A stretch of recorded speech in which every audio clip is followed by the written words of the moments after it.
Chapter 1. The Call of the Road. The warm wind of Tangier carried with it the scent of salt from the Atlantic, mingled with garden blossoms and the soft bray of camels resting outside the city walls. It was a morning like any other, ordinary to the eye, but heavy with portent. Ibn Battuta, not yet known by name beyond the alleys of his quiet neighborhood, stood wrapped in a burnous the color of desert sand, his eyes turned toward the violet line of the horizon. 21 years of sheltered life had ripened within him, like a fig nearing the edge of sweetness and decay, poised for transformation. In his hand he gripped not a sword nor a map, but his Qur'an, the inked pages trembling slightly under his thumb as he whispered the Fajr prayer. His mother wept quietly beneath her veil, her whole frame bending forward as she fastened a talisman of date seeds and rosewood to her son's belt. His father stood behind her, eyes steady but rimmed with red, offering only a silent nod, both blessing and perhaps farewell, for even in their prayers there had always been a trace of finality. The pilgrimage to Mecca was noble, yes, but the road had teeth, and those who walked it often returned something other than themselves, if they returned at all. But Battuta had felt the summons not just from God, but from the road itself, whispering in languages he hadn't yet learned, of cities under crescent moons, of mountains that breathed thunder, and of oceans that kissed shores with stories from other worlds. He was an aspiring faqih, a student of law, one who dissected verses and debated the morality of trade and war. Yet no teacher within the madrasa's walls had prepared him for the thirst he now felt, for lands where the call to prayer sailed over domes he could not name.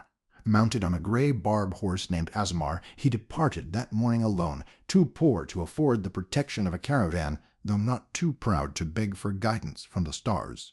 The atlas of his mind was filled not with maps, but songs overheard in the souks, fragments of poetry shared by traveling Sufis, and shadowy tales of cities where the sand sang and the water remembered. As he passed Fez, a city of ink and minarets, its alleys perfumed by ink and leather, he lingered for weeks, drawn into the lively debates of madrasa courtyards.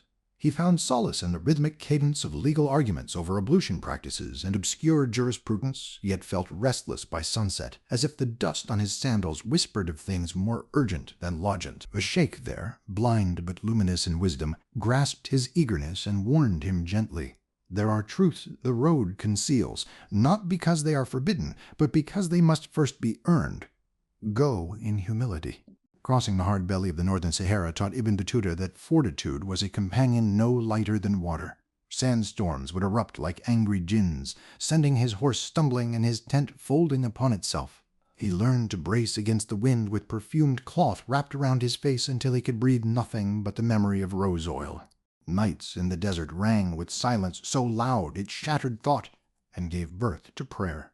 The stars, unveiled by cloud, became his mentors. Under Capricorn, he learned the discipline of patience. Under Orion's sword, the thrill of danger, for that was where he was first ambushed. Bandits fell upon his camp just after dusk, cutting down a merchant accompanying him and stealing half his provisions.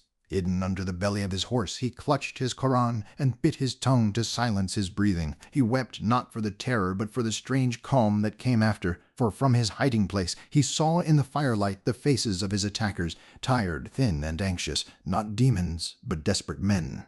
After days of hunger he limped into Alexandria, barely upright. The city welcomed him with layers outer robes of commerce, inner linings of mysticism. He was entranced by a massive library rumored to be descended from the one burned by centuries of conflict. It frequented a circle of Sufi scholars who debated dream imagery over fragrant hibiscus tea. He met a man who claimed to have seen the hidden Mahdi, and another who mapped the winds by listening to how smoke curled from his pipe. One ancient scholar told him something he never forgot. All roads lead to Mecca, but from Mecca the true road begins. The Nile greeted him next, wide and languid, like a golden serpent dreaming in sunlight. He journeyed south toward Cairo overland, sometimes aboard small reed vessels filled with anise and honey, sometimes on camelback, his knees aching from the ceaseless trot. Arriving in the city of 1,000 mosques, he was overwhelmed. Cairo's skyline was a balustrade of spires and domes, each murmuring prayers and secrets. The city teemed with like slaves, sold beside booksellers, beggars reciting hafiz for coins, eunuchs in silk guiding palanquins down arched boulevards. At the Al-Azhar Mosque, he witnessed lectures on celestial mathematics and eschatology in tongues as varied as Malay, Persian, and Berber. In one corridor, he locked eyes with a young man reciting a Sufi poem in Persian. I am the wind that never returns, and every stone I touch blooms. Strange how it echoed something inside him. Ibn Battuta, though still intent on Mecca, began to realize something had shifted. The city had seeped into him like the ink of forgotten scriptures, staining him subtly with longing for more than just pilgrimage. From Cairo, he joined a caravan eastward to the Hejaz, a trail of camels and robes undulating across the desert like a living scripture. This was not a caravan of merchants or soldiers, but pilgrims, each heart beating with devotion, each soul wrapped in their own silent reckonings. Some whispered prayers endlessly, others walked barefoot in penitence. At night, under banners of stars, hymns pulsed like lullabies through the camps. Ibn shared water, stories, and dates with men from places he had only heard as rumors. Cairo, Timbuktu, Hormuz. Their accents differed, but their compass pointed the same way, Mecca. They crossed Wadi al-Maut, the valley of death, where sand swallowed whole shadows, and mirages danced mocking ballets. Men fainted. A camel collapsed and had its throat slit midway, its owner crying in thankfulness for meat. In such extremity, even suffering became sanctified. On the seventh night, a storm tore through the line, and Ibn found himself separated, shielded only by the bough of a dead acacia tree. Lightning fractured the heavens, and in its blinding white geometry he received a vision, not of angels, but of distant lands, each flickering behind his lids like slides. A crimson pagoda, a snowed steppe, a tropical shore with coconut trees and minarets. When at last he reached Mecca, his face was cracked with salt and sun, but his eyes, oh, his eyes held an ocean. He circled the Kaaba clothed in simple white cloth, awash in tears. The sound of thousands around him chanting words he had known since childhood now struck him with terrifying grandeur. He was not unique. He was no hero. And yet some force beyond him had drawn him thus far. He stayed for weeks, learning from scholars who taught not just the letter of the law, but the melody behind it. He learned that faith could be both fire and stillness. Among the marbled corridors of the Grand Mosque he met almsgivers, traders, princes in rags, and slaves who spoke of Islam in languages gilded with accents from beyond Persia. They told tales of Sumatra, of China, of the great Sultanate of Delhi, where emeralds were traded like nuts, and the Sultan was said to rule not just territory, but time itself. A leather-skinned elder from Yemen placed a hand on his shoulder one evening and said, "You think you've arrived? No. The mountain stands behind the temple. What you seek lies beyond the sea."